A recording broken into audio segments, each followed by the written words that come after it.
يا جماعة أنا شفت عالم في علم النفس بيقول لك الحاجة اللي ما بتقدرش تعملها حاول تتخيل إن أنت بتعملها هتعملها.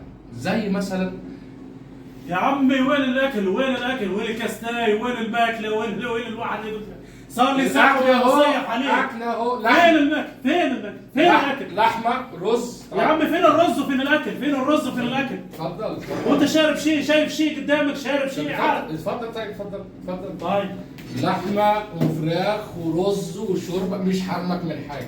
يا عمي فين الاكل؟ فين الرز؟ ده أنا بتشوف شيء؟ ما بعرفش تاكل بالمعلقة، باكل بالشوكة والسكين. هتاكل بإيه؟ يا عم هتاكل ايه؟ يا عم فين الاكل؟ اوعي نفسك اللي أنت بتاكل هتشبع.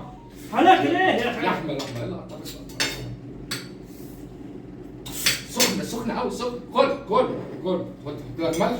يا عمي لا انا مش عايز ملح. ملح. ملح وين؟ ملح. فين الملح؟ هو فين اللحمة؟